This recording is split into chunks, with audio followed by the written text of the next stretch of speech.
बिस्मिल्लाहिर्रहमानिर्रहीम। अस्सलाम वालेकुम डियर स्टूडेंट्स। आज 9th बायोलॉजी से 4th chapter cells and tissues, उसका second lecture types of microscope. तो हमने फर्स्ट लेक्चर के अंदर माइक्रोस्कोप पढ़ा था, माइक्रोस्कोप की हिस्ट्री पढ़ी थी। जो सचेरियन जॉनसन थे उन्होंने फर्स्ट माइक्रोस्कोप इन्वेंट किया था और हमने उनके पैरामीटर्स पढ़े थे, मैग्नीफिकेशन एंड रेजोल्यूशन।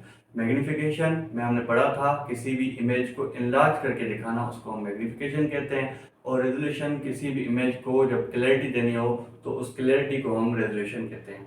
तो आज types of microscope, light microscopy and electron microscopy. यहाँ पे मैंने लिखा हुआ है लाइट माइक्रोस्कोपी। तो माइक्रोस्कोपी क्या है? The study of microscope is called microscopy. जब भी हम माइक्रोस्कोप के बारे में पढ़ते हैं तो उसको टर्म देते हैं माइक्रोस्कोपी का। तो हमारे पास दो टाइप्स हैं। लाइट माइक्रोस्कोपी को अगर देखा जाए, it is a type of microscope that uses light to magnify and observe objects. हम लाइट का यूज करके किसी भी ऑर्गेनिजम्स को जब ऑब्जर्व करते हैं तो वो किसके थ्रू करते हैं? वो लाइट माइक्रोस्कोप के थ्रू करते हैं। अगर हम लाइट माइक्रोस्कोप के स्ट्रक्चर को देखें तो वहां पे हमें टू ग्लास लेंसेज मिलते हैं।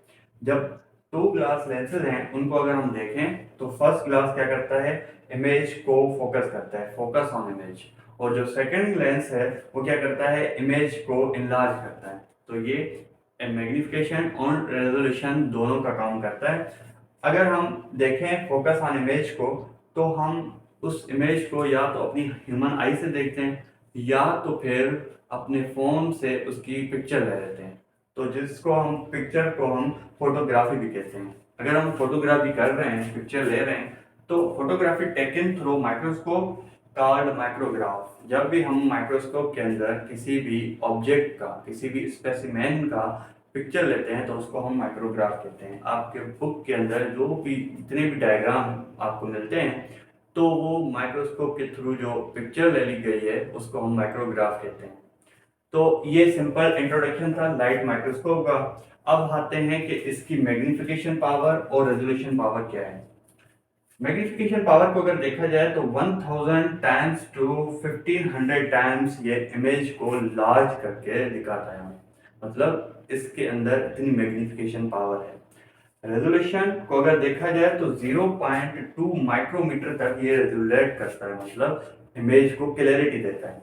मतलब अगर हम किसी भी इमेज को 1000 टू 1500 टाइम्स इनलार्ज करते हैं तो ये माइक्रोस्कोप, इस माइक्रोस्कोप के अंदर ये एबिलिटी है तो उसको क्लैरिटी देता है 0.2 माइक्रोमीटर तक। तो अगर हम 0.2 माइक्रोमीटर को देखें तो इसको हम ऐसे भी लिखते हैं और ऐसे भी लिखते हैं। तो 0.2 माइक्रोमीटर को अगर हम देखें तो एक ऑर्गेनिज्म है जिसको हम कहते हैं बैक्टीरियम।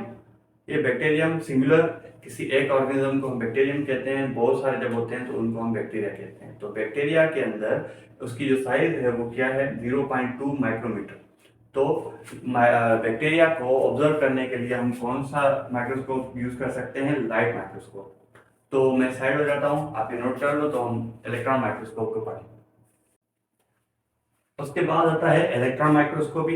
इलेक्ट्रॉन माइक्रोस्कोपी को हम EM भी लिखते हैं। अगर हम डेफिनेशन को देखें, in electron microscopy beam of electrons are used instead of light. अगर हम लाइट माइक्रोस्कोपी को देखें तो हम लाइट का यूज कर रहे थे किसी भी ऑर्गेनिज्म को ऑब्जर्व करने के लिए, लेकिन इलेक्ट्रॉन माइक्रोस्कोपी में हम क्या करेंगे? इलेक्ट्रॉन्स के बीम यूज करेंगे किसी भी ऑर्गेनिज्म को ऑब्जर्व करने के लिए। अगर हम इसको देखें तो ये एडवांस फॉर्म है क्योंकि लाइट माइक्रोस्कोप से ज़्यादा ये हमें डिटेल देता है किसी भी ऑब्जेक्ट की।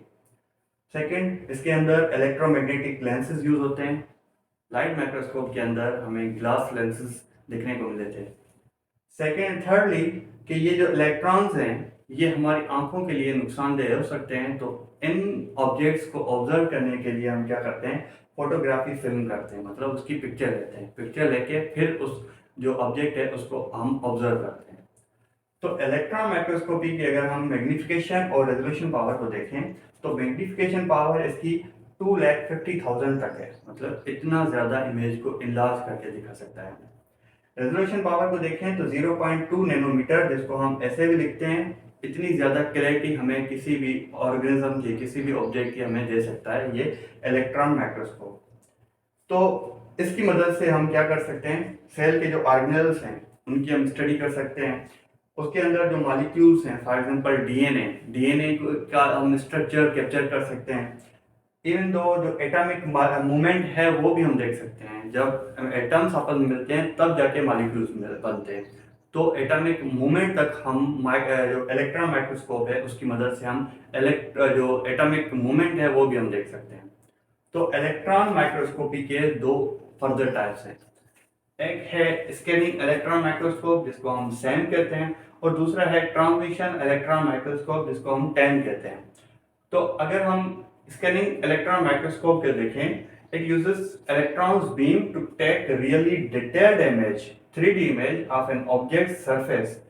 मतलब किसी भी ऑब्जेक्ट की जो ऊपर वाली सरफेस है, जो आउटर सरफेस है, उसकी हमें डिटेल्ड इमेज देता है ये स्कैनिंग इलेक्ट्रॉन माइक्रोस्कोप। इसकी मदद से जो बीम्स हैं, बीम को हम यूज करके किसी भी ऑब्जेक्ट की हम 3D इमेज ले सकते हैं।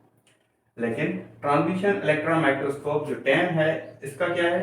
It uses electrons beam to create detailed image of inside of the object.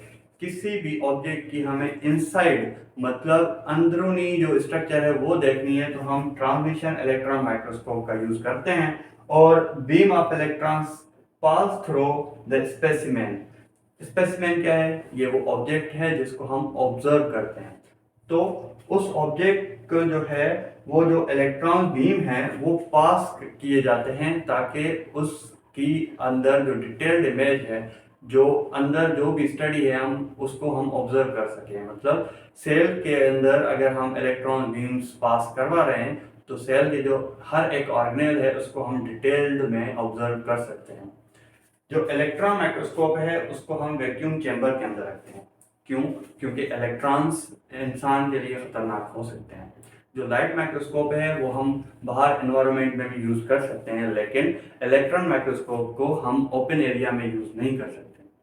और किसी भी जो लाइव सेल है, लिविंग सेल है, उसकी हम जो है ऑब्जर्वेशन नहीं कर सकते, क्योंकि अगर हमने उसकी ऑब्जर्वेशन की तो ये जो इलेक्ट्रॉन्स हैं वो वैसे ही उनको मार देंगे, क्योंकि उनको हमें वैक्यूम चैम्बर में रखना पड़ेगा।